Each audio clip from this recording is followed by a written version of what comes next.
tū taua mai I raro, tū taua mai I waho, tū taua mai I roto.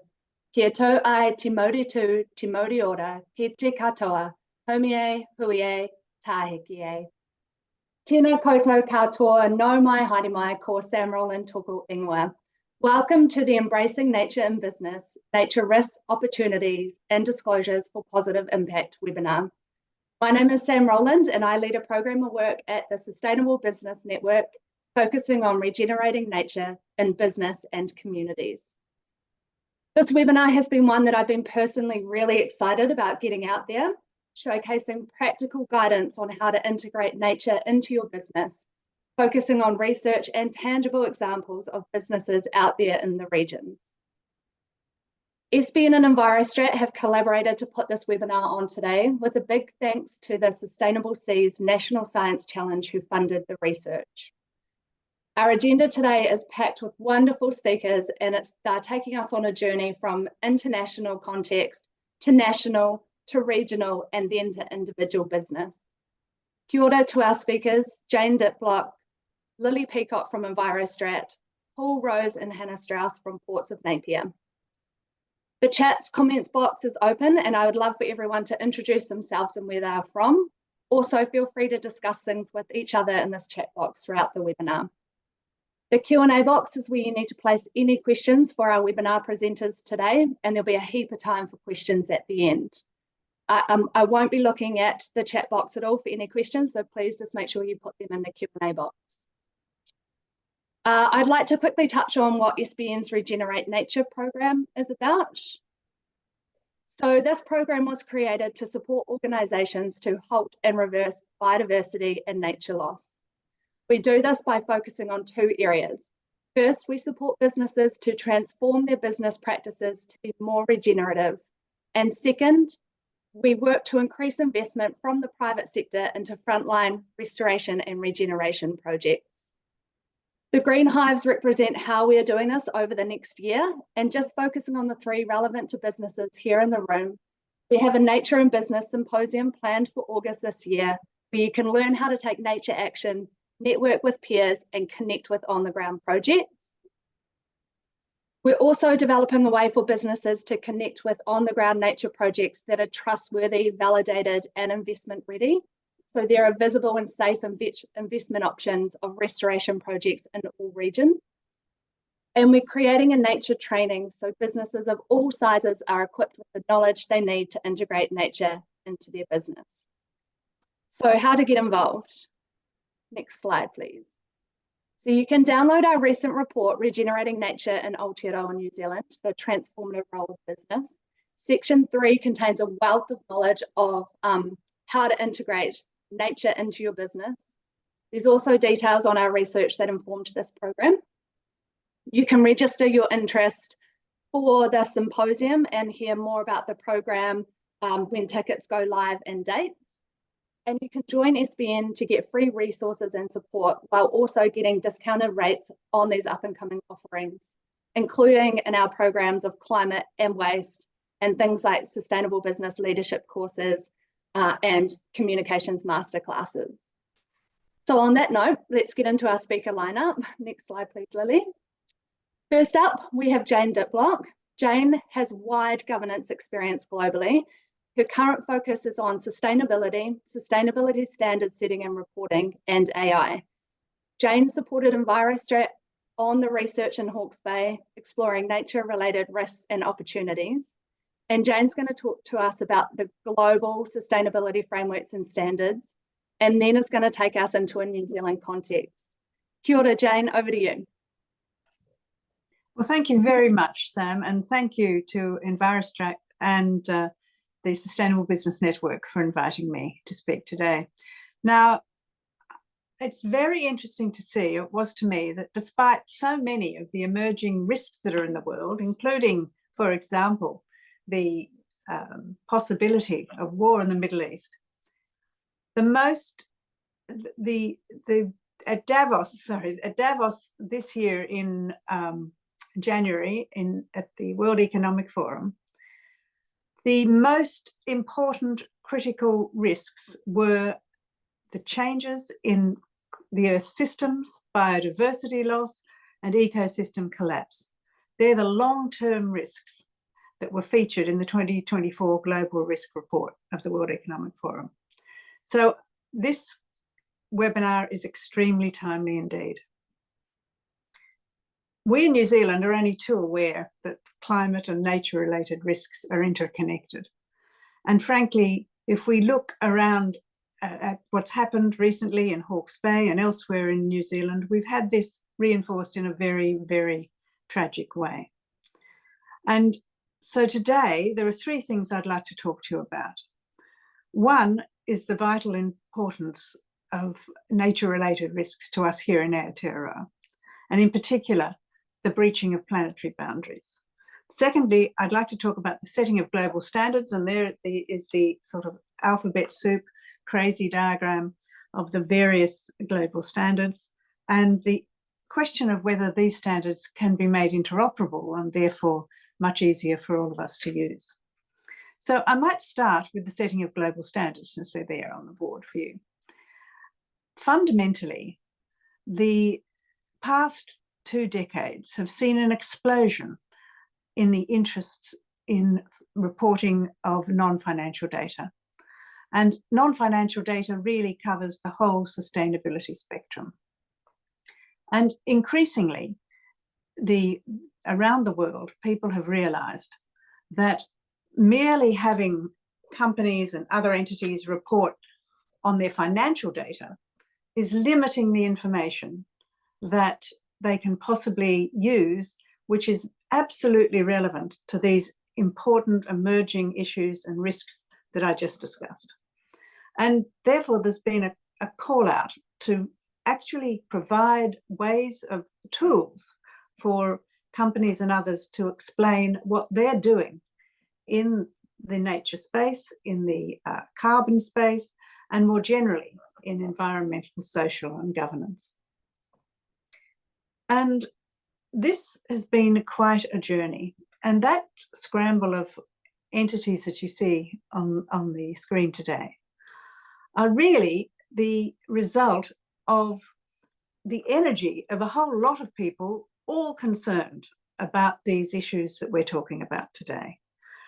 But they've approached them in slightly different ways. So if you look at the center of the document, there is the IFRS Foundation. Now, the IFRS Foundation has been established for a very long time. It's been producing world-class and well-accepted accounting standards, and it now has set up its own international sustainability standards board, which is the blue dot in the center. That IFRS Foundation has had merged into it 2 other entities, the Integrated Reporting Foundation, which I was partly founder of, which then became, with SASB, the Value Reporting Foundation. That lasted about 6 months while those 2 entities merged together, and then they've all merged into the IFRS Foundation. At the same time, GRI, which was founded, I think, in about 2009, has actually been, much earlier, but it's been a sustainability standard setter, and it has always looked at double materiality. So it's not only looked at the impact of sustainability on the company or entity itself, but it's also looked at the company or entity's impact on the planet. Whereas the IFRS Foundation standards have single materiality, and they ask for the reporter to report only on what the company or entity has, what is the impact of sustainability on the company or entity. The European standard setter, which is EFRAG down below, it has double materiality. So not only do we have a complexity of entities, but we also have a complexity of approaches and principles in relation to how we set standards globally. Needless to say, this has caused a lot of confusion. And I'm delighted to say that this has not necessarily been taken lightly by all of the entities. And the merger of SASB and the Integrated Reporting Council into the IFRS Foundation. That was a consolidation, and the CDSB, the Carbon Disclosure Standards Project. They all came down into the IFRS Foundation. The GRI, which has been a very successful and remains a very successful standard setter in over 100 countries around the world with more than 10,000 reporters, has also started to work closely with the ISSB and EFRAG to start to map their various standards to try and see how those standards compare with each other and how aligned they are. And I think these are really very positive developments around the world. So how do standards actually get developed from there here to here in New Zealand? Well, what happens is that when these standards are formed, they are exposed around the world, and everyone around the world, including New Zealanders, can comment on these standards and draft standards, and then the various entities decide on the final standard. That standard then is adopted and amended to suit the local jurisdiction. We have a hugely competent and an extremely good standard setter here in New Zealand, the XRB, and it looks at standards that come from the ISSB or the GRI, and those standards are then, if you like, held up against the economy and the circumstances in New Zealand to make sure that they're appropriate for the New Zealand setting. And then the draft standards of the XRB are then exposed for public comment, and people can put their input in. And in that way, the standards then are settled and decided that are appropriate here in New Zealand. Now, not on that diagram is perhaps another very important entity, and that is the Financial Stability Board. And the Financial Stability Board is a global board of finance ministers from the largest economies, the central bank governors of the largest economies, the World Bank, the IMF, a number of other international organizations. IOSCO, the organization I chaired for 7 years, is a member that regulates securities markets globally, the Basel Committee, which regulates banks globally, and the International Insurance Organization, which obviously regulates insurance companies. They are all part of the Financial Stability Board. And the Financial Stability Board in early 2009 started work on a carbon standard or carbon recommendations. So they set up a special task force, the TCFD, which you might have heard of. And that TCFD, the Task Force on Carbon Financial Disclosures, set out some recommendations which were then picked up by these other standard setters to create a guidance for them to start making standards, creating standards for carbon disclosures. And similarly, later, just recently, the Financial Stability Board has set up a task force for nature disclosures. And that also is now filtering through to these other standard setters who will set standards, expose them for public comment, bring them back to their own boards, and then create nature-related standards. Now, you might know that New Zealand was the first country in the world to mandate carbon standards. And this has been applauded around the world, and I'm sure we should all be very proud of it. Aha, here we are. So, and of course, as the nature standards are developed, we will be then able to work and see the convergence on nature and climate. Because as we all know, they're dual challenges which have to be addressed in tandem. And this sort of jigsaw puzzle is to give you an idea of the way in which we might start to use bits and pieces of all of these standards to bring into an integrated framework for people who are working in the climate and nature-related economies, which of course for New Zealand are vitally important. New Zealand is an export market. It relies on nature, and we cannot allow New Zealand to fall behind in this respect. And I have no doubt that the XRB will be, as it was for carbon, really leading the way in relation to nature-based standards. So that's my first point, but I think I'd better just quickly cover a couple of others. The second is really about the planetary boundaries, and I just will refer you to a fascinating work by the Stockholm Resilience Centre, a team of international scientists who have actually looked at the planetary boundaries that they've defined, and they have come up with some rather startling results. They have decided that through their research that 3 of the planetary boundaries that they identified have already been exceeded. That is, that we are already over the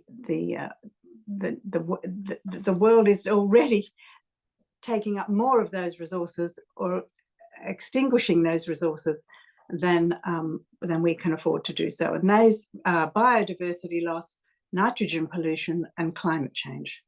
So this is really very, very important. And my third point is that when we look at all of these global standards, one of the great challenges of all of the people who are requiring those standards in order to make investment decisions, to make lifestyle decisions, to make other decisions which are important for this, for the planetary boundaries not to be exceeded, really need to have these standards interoperable. And the answer to interoperability is data. At COP26, I had the honour to chair a group which presented to COP26 the interoperability of sustainability taxonomies. And it proved, a proof of concept was delivered that showed that it's technically possible with advanced machine learning, AI, knowledge graphs to actually deliver interoperable sustainability standards and data. But, and there's a big but, and that is that what is needed is a common vocabulary, a dictionary, a complete dictionary that compares standards and the way in which they're expressed to make sure that like is with like. And that is going to be a fascinating new development, which I encourage you all to look for. I can see Sam giving me the little smile that says, I think this is my time. And ladies and gentlemen, I would just love to be able to talk about this forever and a day, but obviously this is my time is done. But thank you all for having me here today, and I hope that I've stimulated a few ideas about standard setting and about particularly nature-related standards. Thank you. Well, Jane, thank you. Great to have your passion and really great to have that context to frame our journey as we move forward today. A reminder to everyone to please put your questions into the Q&A box and we will answer them at the end. We have plenty of time. So now moving on to our next speaker, Lily Peacock. So Lily is a researcher focused on nature-based solutions at EnviroStrat. Her work lately has focused on nature risks and opportunities in the Hawke's Bay region, exploring the readiness of the region's businesses to assess and disclose nature risks and opportunity. And today she's going to give us a summary of this work and some top tips on where to start in assessing and disclosing nature-related risks and opportunities. Over to you. Thanks, Lily. Thanks, Sam. Kia ora, everybody. It's a real pleasure to be here today to talk you through nature risks and opportunities and how to activate that in your business. So just a little summary slide here. First, I'll talk through what we did in the Hawke's Bay project, just who we spoke to and what insights we gathered from testing some of these assumptions on the ground. And then I'll round out with what we'd say is sort of where your starting point could be for your business, what's important, and where do you jump in on all of this stuff. So what did we do? We went down to the Hawke's Bay and we explored what businesses in the region were doing around nature reporting. And we interviewed several organizations, including businesses, but also stakeholder groups, iwi, and also the local council. These were one-on-one interviews, and we selected people and organizations that gave us valuable insights into their businesses, especially nature-reliant businesses. So we looked at some businesses who were in the horticulture sector, ports who you'll hear from later, and a few others like that, just to understand, is this on the radar? If it is on the radar, what are they focusing on? What are the challenges? Like, these were the kinds of things we were interested to understand. So who did we talk to? Well, a lot of these people were very kind and gave their time. So we spoke to Watties, Pampac, Preva, some insurance companies, Abbots and Tower, spoke to Ravensdown, Napier Port, and others. There were some common themes that came out that I can get into in a little bit. We also spoke to Legacy and Trees for Landscapes because we wanted to understand what was the perspective from people in the region, not just businesses that have to understand this for their investors or stakeholders, but what are stakeholders considering important? Are they reporting on nature? Are they collecting data? We also spoke to representatives of Ngāti Kahungunu who spent good amount of time with us and really shared their insights and challenges, and so we're grateful for that.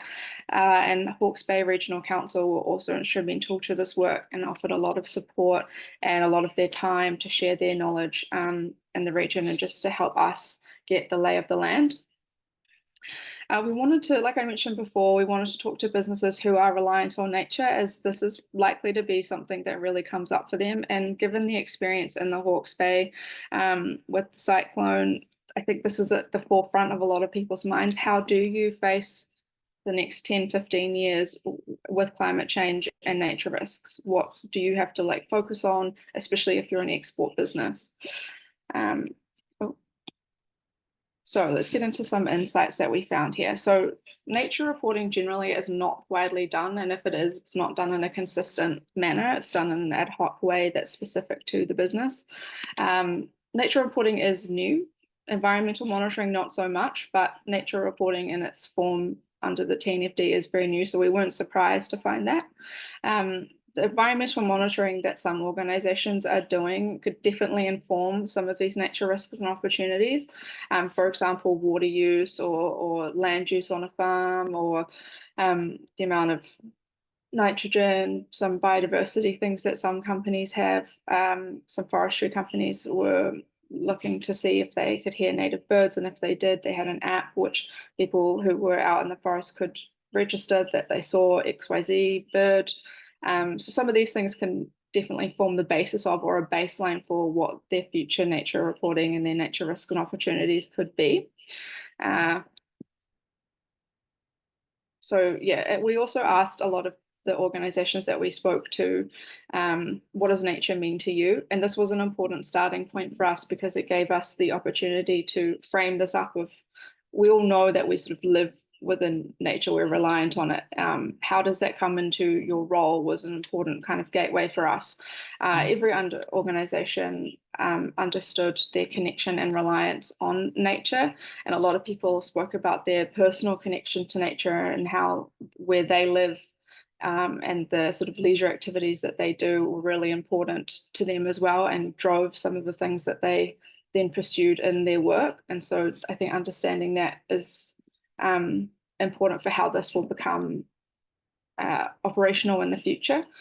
So for businesses that were strongly reliant on nature, such as the primary producers in the forestry sector, there was often an aspiration to improve and to not have as much impact on nature. And some spoke about sort of long-term technological changes that would help them overcome challenges, like, for example, water discharge into the sea. A lot of them said that's not something they would love to be doing, and if they could change it, they would.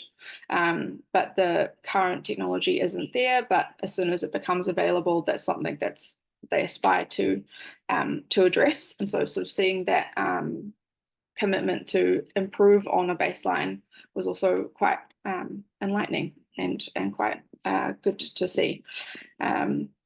So the entry point for some things was definitely consents. resource consenting. Some places had to look at their water use, especially the horticulture sector, and some monitored it for their own purposes, but that can be quite a good baseline to start from. If you have things in your resource consent that you have to report on, then potentially you can use that or leverage that information that you're already collecting to inform your nature risks and opportunities, or to inform your nature reporting. And so that was something that we also felt was quite positive. So the other thing that came up, especially for the nature reliant businesses, is that the export market requirements were a strong driver for what practices they already implemented in their business. I'm thinking in particular of a horticultural company and Watties, and also Preva, when they talked about why they did certain things in a certain way, and if it was a high value export market, like for example exporting to Taiwan, if there were biosecurity concerns or drivers that they needed to think about, then they would be very stringent on meeting those, because it was important for their product, obviously, and it's important for their bottom line. But if that came into conflict with, say, wanting to have more biodiverse sort of horticultural operations, but that risked the biosecurity, then the export market drivers would take precedence, because that's at the end of the day the bottom line, right? So this I view as an opportunity, but can also be a challenge, as I think that the general export markets, especially in places like Europe, will lean more towards understanding your nature risks and opportunities along with your climate impacts and dependencies. And so if businesses in New Zealand who are like largely nature reliant can get on board with that early on and start to think about how you're going to implement that, then I think that's a real opportunity for New Zealand to position itself to kind of capture these opportunities.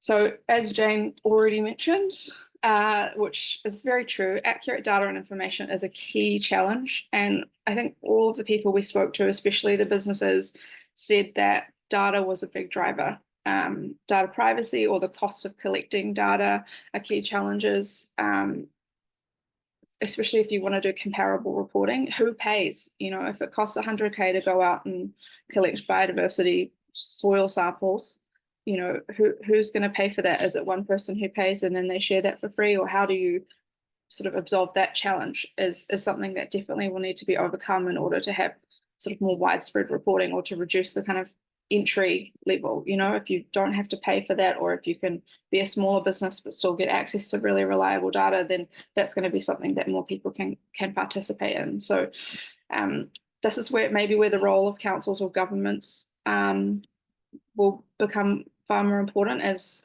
you know, councils and government agencies have a lot of data within their systems, but overcoming that privacy challenge is another one. So these things haven't yet been resolved, but we did identify that people viewed this as a bit of a limiting factor. The other one was limited capability or capacity. I mean, carbon and greenhouse gas emissions are one thing. You know, you can go online now and look at a carbon calculator and you can find out your energy use, and it's fairly straightforward. You don't need to go and get a master's in climate science to understand your climate impacts as a business. But because nature is more complex than that, and we're looking at things like biodiversity, there is a limit to the capability and capacity that businesses have in order to address some of these things. Some businesses expressed that that was one of the things that they were concerned about, or were watching, that there wasn't enough maybe skills in the pipeline to be able to adequately address these things if this really takes off in the future, which I expect it will do. What kind of skills do you need in order to report on nature, and what kind of capability do you have to have in your business in order to do this? And if you're a big business, that's all right, maybe you can afford to invest in that, but if you're a smaller business, what's your opportunities there? And so sort of resolving some of these sticking points for the moment would really go a long way to reducing sort of the barriers to entry on nature reporting. We also found that there was constraints to the iwi / probably more broadly Māori participation in some of these things. Iwi and Māori communities play a crucial role in guiding local land use and marine decisions, and a lot of businesses were looking to get iwi input on things, and that's great, but there's only so much capacity that the iwi have to review and contribute to the demands. And so they were finding that they had also a capacity limit on what they could comment on. And so finding ways to, or establishing systems that can support and enable meaningful engagement with communities and co-governance and decision-making processes related to nature will be really crucial going forward. So how to do that is yet to be seen, and it is on a case-by-case basis, but I really think that that's something that would help going forward. So we had a few recommendations that sort of fell out of this work in terms of, okay, if you were going to start nature reporting, and we're just talking about the Hawke's Bay, but this can be implied for more broadly in New Zealand, what needs to happen? So the first one was a tailored guidance framework for nature-related financial disclosures for New Zealand, and somebody like XRB would be really well placed to do this, whether that was a full proper guidance or a more like voluntary guidance type thing. Yet to be seen, but either of those would go a long way to help guide businesses to be aligned so that instead of reporting in an ad hoc manner, things were consistent. We need to leverage knowledge, data, and information available at the regional level, particularly from the regional councils and DOC, and be able to find a way to share that information with businesses, organisations, stakeholders to understand nature risks and opportunities better. This is a whole piece of work, and Jane, like Jane touched on, machine learning and AI offers a really huge opportunity here to sort of leverage that in a more efficient way. We need to highlight and enhance the role of science and research in nature-related disclosures. A lot of these things are very like science-based and are going to need more science thrown at them, particularly in the marine realm. That's where the angle we came at this research project with this funding from Sustainable Seas. We wanted to look at the blue economy and where are nature-related disclosures in that regard, and it's sort of lower for terrestrial, but even less is available from the marine side of things. So more science is needed there. There's also an opportunity to provide guidance on nature with Mātauranga Māori, providing an alternative view to Western solutions to nature conservation and restoration. And that's something that should really be a part of this. It's important to have that sort of going through a lot of these and considering where that falls. So now I'm going to get into, so what? What do you do if you're a small business or a medium business, and where do you start? So this is just a bit of a conceptual framework that I'm going to talk through, and then I'll go into the recommendations. So on the left there, you've got the climate / greenhouse gas emissions, and you've got scope sort of 1, which would be this little center circle. Scope 2 is this blue circle, and scope 3 as this gray circle, and this is kind of like if your business was at the center, you're looking at your impact as you kind of go out, right? Whereas I feel like with nature reporting and understanding your impacts and dependencies, it's a little bit more of a flow. You can kind of think of your inputs, your dependencies as sort of upstream in a way, and your impacts or your outputs as sort of downstream. And both of these things come from and impact nature. So this is this kind of conceptual framework I've been working on to understand when you're looking at what can you do, you can either look what are you dependent on, where can you find risks and opportunities there, and also what are your impacts as a business, and where can you find some opportunities and some risks there. So there's kind of 4 things I thought would be really key to take away from this in terms of, well, where do you get started? And I'm particularly taking this from if you're a smaller business, which at Envirostract, you know, we're less than 20 people. And so this is really what I would say to myself, if anything. So the number 1 thing is to consider how nature is material to your business. This is just a starting point. I'd say look at both where it's material, but also maybe what's relevant to you personally or where you aspire to be, and understanding that. For example, we're an advisory business. We also have projects that we develop. Sorry, Sam, I've got 2 more slides and then I'm done.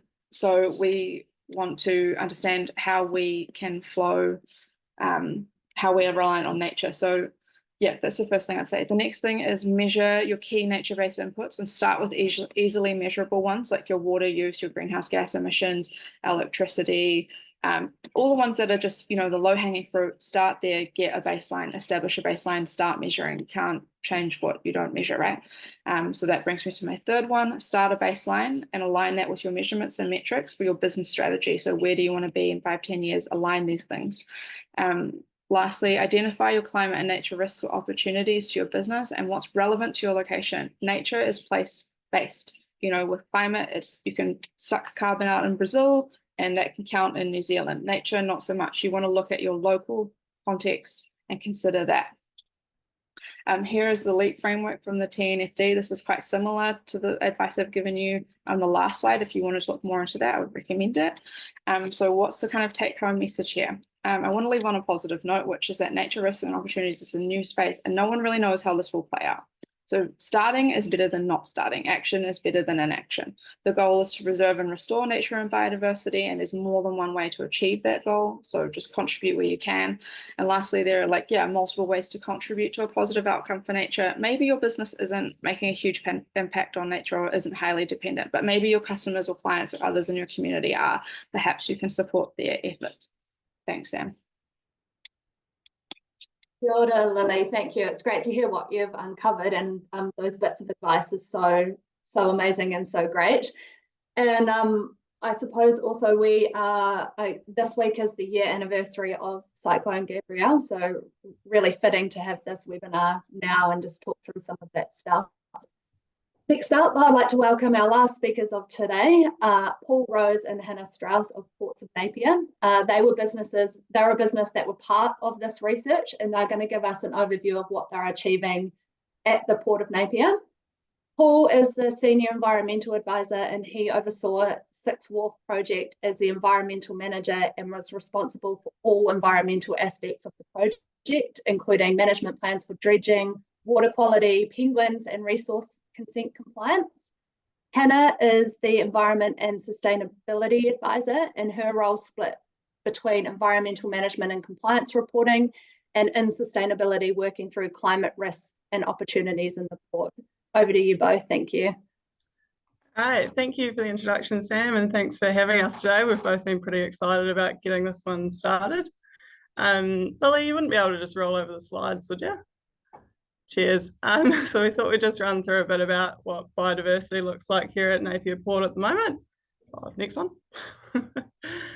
So we just thought we'd run through a little bit of a background about what the port looks like and about what we do, and then just introduce the Six Wharf or Te Whiti project and some of the outcomes and challenges and the story behind some of the environmental outcomes from that.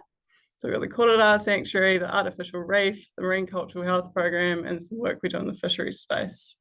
Next one. So we're not a huge port by international standards, but we are pretty busy. We handle over 5 million tonnes of bulk cargo every year. We have over 250,000 containers coming through, over 350 staff, but we support about 20,000 jobs across the region. We're managing about 50 hectares of site of land and about 600 ships per year, with the cruise industry just going nuts at the moment. But we operate 24/7. As you can see, our neighbours are pretty close to us, so we do have to be pretty conscious of that in everything we do as well. But I don't know, when you think of a port, you don't really think of it as being an ecological haven, but we'll try and change your minds on that a little bit. Yeah, so Six Wharf project for us, it was required just to stop congestion at our port. So we only really have 5 wharfs. Part of that, we had to move container ships out, which meant an extra 122 ship moves every year.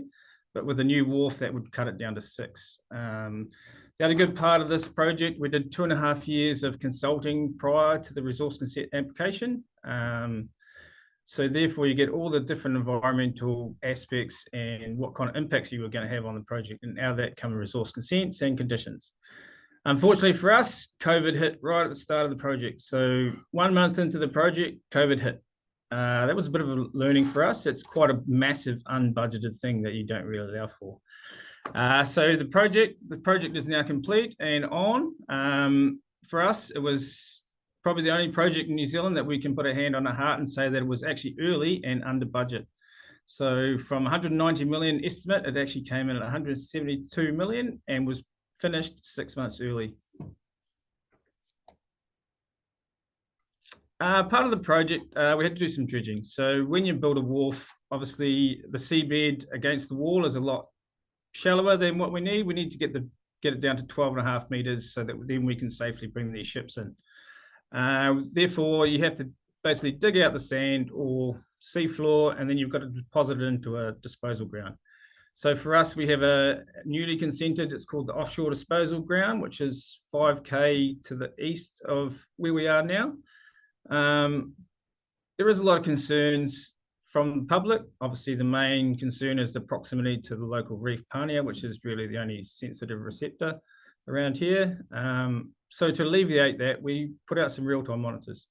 So we had some real-time turbidity sensors either side of Pania that then would pick up the dredge plume or dredge spoil. Therefore, we could adapt and manage that. So if we hit certain levels, then we would stop dredging. There is also 3 specific management plans. Out of the resource consent came the artificial reef. So this is an amazing little piece. The recreational fishermen really put up a concern that we were going to affect all the fishing around the bay, and we're going to take us to the environment court through the process. So what we did is me and my boss went and sat around the table with Legacy and discussed their concerns and what options we had. Out of that came an artificial reef. So the artificial reef was to create a fisheries habitat that gave back and actually created a better spot for local fishermen.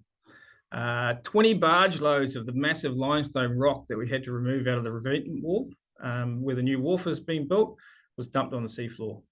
Basically, they just put them in a barge, you tow it out to the location, push open, and it takes 5 minutes, and then the rock just goes to the seafloor. It's currently got a 2-year rahui on it, so this is to help establish the reef, build a lot better. No one actually went to the reef for the first 2 years as we were creating it, so that basically gives it 4 to 5 years to establish. Part of also the process and the promises that we made to local iwi and to the fishermen is actually we're doing some pretty significant monitoring, like scientific establishment of the reef. Pretty amazing. And the next step for it is some mussel enhancement. Did it work? Yes, it did. So you can see on the picture on the right, that is a 3D image of what the actual reef looks like. The 2 yellow lines are the transits that the divers go on. They do that every year. Unfortunately, the viz is not that good, so it's quite difficult to plan the diving. Cyclone has not helped it either. You can see this is actual photos from the reef. So a lot of fish have made it at home, blue cod, kingfish, and it has actually got a lot of crayfish on it. So for the rahui, the key is to actually let it establish a lot more. And then from out of that will come mātaitai. And the idea is actually we're going to ban commercial potting on it and just leave it for the recreational. It's been an amazing piece of work. So previously on the seafloor was just mud and sand. There was nothing there. And now it's a 300-meter square reef, which is just taking off. Another thing that kind of came out of that same resource consenting around that offshore disposal ground, not everyone was super happy about it. We had quite a bit of backlash on that one, actually.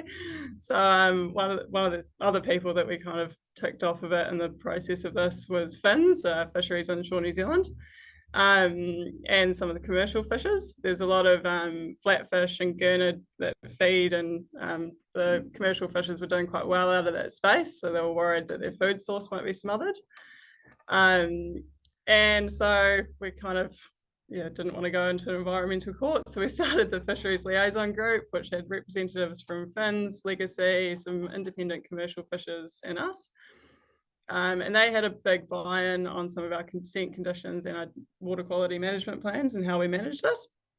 So now, and that FLG group's been running for 5 years now, so we still keep chatting to them, although we're kind of we've run out of things to argue about now. Everyone gets on pretty well. Next time we're going out for dinner. But now we still do monthly survey trawls in the area outside the ODA. You can see those trawl tracks just on that left-hand picture there.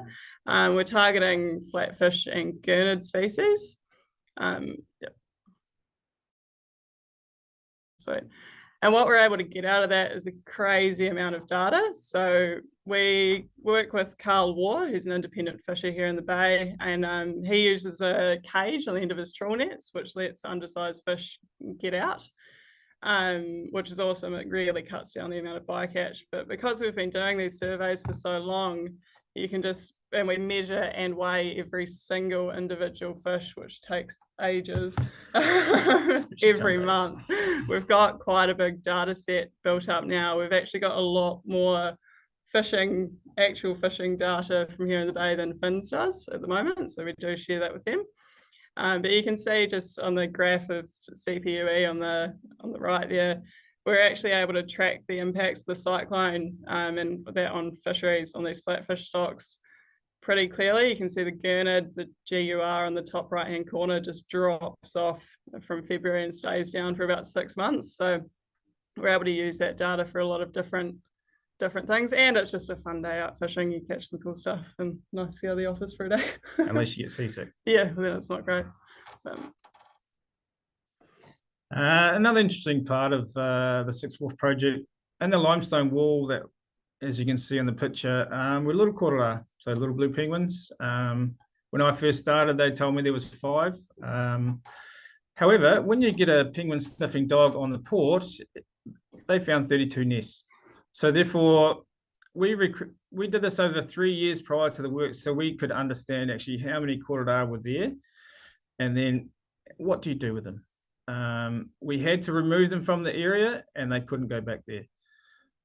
Part of that is a lot of doc was quite a difficult one to deal with at the start, only just for the paperwork side. So it took me 34-page application and 9 months before I was actually legally allowed to pick up and move 1 korora. If there's anyone from DOC watching this, we do love you. We just think you've got a lot of paperwork. It was quite difficult. The other cool part for me from the environmental side was the whole project, $190 million, was timed around the korora breeding cycle. So I had 6 months to get all the korora out of that wall, so then they could go and build the wharf, because we made a promise that we would not touch or move any korora that were on eggs or chicks. So for us, all the learnings that we came up with the penguins, we had from January to June to complete the task. The way you do it, no one had ever done it. So the only way we decided we could do it was we knew where the dog had indicated were the penguins, and we'd get an excavator. So the excavator would, wherever the penguin was, you can see the dog there with his nose in a hole, so there's a penguin in there. We'd move all the rocks on the outside of it and then go in and see if we can actually physically move it. If the penguin would move, we'd just slowly keep going, and we'd pull 1 rock at a time out until we could remove the penguins. Then we'd let the dog go back in, and then from the dog, we could understand that there was none left, and then they can carry on to the next one. And this is what the sanctuary is looking like now. So it's really, really developed pretty well. We still do a lot of, we get the dogs around every year to come and tell us where the nests are all around the port. So we know if there's any other kind of projects going on that we're keeping them safe. But now it's probably, the sanctuary itself is more of an educational hub these days. We're not really moving any more penguins out through there, although occasionally we get rehabbed penguins from the aquarium that we let out through there. The schools, local schools, have all been heavily involved. We give them penguin tours pretty frequently, especially over the breeding season. But all the boxes were hand painted by kids. Yeah, they're just cute. We've got some live cameras that go straight to YouTube in a couple of the boxes, so people can watch them without annoying them. We do microchip them all as they come in, and we keep tabs of who's home, but that's pretty much the only thing we do for them. We don't bother them too much otherwise.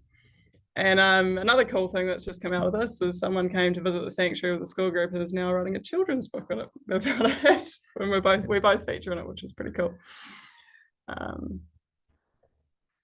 Another consent condition as part of the application was to do some more monitoring from a multi side. So we were lucky enough to get all 12 iwi hapu around the table at once, and said, look, this is what we'd like to produce, or you guys to produce, not us. So 2 years and a lot of late meetings, a lot of post-it sticks on the wall. Out came this amazing framework called the Marine Culture Health Program. It's done with a lot of quantitative and qualitative questions, and the framework was developed also with Stats NZ. So the questions started off 200, it's down to 90. It makes a massive difference for the people actually out there doing the work. It won an amazing planning award for NZ Planning 2 years ago for the design and the framework with it. Unfortunately, at the moment, we're still waiting for the monitoring results to come in. This will all start to happen now, moving forward. And as you can see on the slide, as the more information comes in, then the weighting and the scores, and it becomes like a traffic light system: red, bad, green, good. So if they can go out and gather mussels, and it's not a problem, and they're all clean and healthy, it's green. If they go out, they can't see anything, and they're really, really bad, then it's red. Over time, for the next 10 years, it'll all form an amazing holistic view of the marine environment that's surrounded by us. Learnings. Yeah, what do we learn throughout this project? Learnings. Me personally, consult early and often, and then pull through on your commitments. The key is actually do what you say you're going to do. Don't promise things that you can't do. You're never going to keep everybody happy. It's a bit of a nightmare, but if you can communicate clearly and why you're doing everything and where you're up to in that does make a big difference. The other key, you can write whatever you want in management plans. You can get the best consultants, the best modelling. However, there's always something that's going to go wrong. And if it goes wrong, then you have to adapt, and then you have to update your management plans so then whatever went wrong doesn't go wrong again. And yeah, just set the environmental bar as high as you can at the beginning, because it's harder to pick it up halfway through. So the example for us for that one is with obviously the dredging. The barge came from Christchurch, 2 barges. They towed them up by a tug. They got to Napier, and there was unfortunately still dredge ball in there inside the barge. Christchurch has got a few nasties, few invasive species down there called the tube worm and all that kind of stuff. And in our consent condition, it's very specific on where you can move the material from, out of, and put it in. So unfortunately for them, they were not allowed to dump that material there. So for us, we had to send them out and make them return to Christchurch, clean the holes, and then return back. So for the company, the dredging company, that was a $300,000 mistake. But everyone knows that you're very serious at the start of the project. From that, everything evolved to a great story for us. All right, and that's it from us. So thanks, guys. Thank you, Paul and Hannah. That was really great summary of your work. I loved all the pictures, and I loved how stoked you were, Hannah, with all the fish, all the fish photos, and really good example of collaboration for nature impact throughout all of what you're doing there. So really looking forward to seeing how that progresses as time moves forward.